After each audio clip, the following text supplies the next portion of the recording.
Praise the lord. నేటి వాక్యము కీర్తనల గ్రంథము 29వ అధ్యాయము 2వ వచనం. యెహోవా నామమునకు చెందవలసిన ప్రభావమును ఆయనకు ఆరోపించుడి, ప్రతిష్ఠితములకు ఆభరణములను ధరించుకొని ఆయన ఎదుట సాగిలపడుడి. యెహోవా నామము అన్ని నామముల్లోకెల్లా పైనున్న నామము, గొప్ప నామము, మహోన్నత నామము, మహిమాన్వితమైన నామము. భూమి మీద గాని భూమి క్రింద గాని దేవుని నామముననే మనము రక్షణ పొందగలం. కనుక ఆయన నామమునకు చెందవలసిన ప్రభావమును ఆయనకు మనము ఆరోపించాలి. ఆ ప్రభావాన్ని ఆరోపించేవారు ప్రతిష్ఠితములైన ఆభరణములు ధరించుకొని ఆయన ఎదుట సాగిలపడాలి.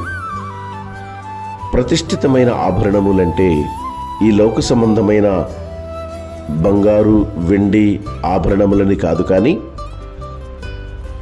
ఆత్మ సంబంధమైనటువంటి ఆభరణములు.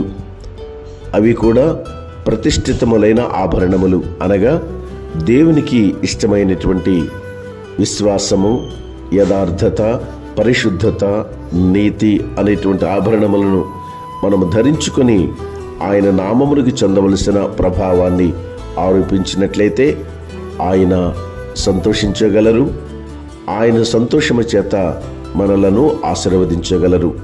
కనుక మనమందరము కూడా ప్రతిష్ఠితములైనటువంటి పరిశుద్ధ వస్త్రములను, పరిశుద్ధ ఆభరణములను ధరించుకొని ప్రభువుకు సాక్షులుగాను, ప్రభు యొక్క మహిమను లోకములో చాటువారుగాను మన జీవితాలను కొనసాగించుకొనున్నట్లుగా దేవుడు తన కృప మనందరికీ దయచేయునుగాక.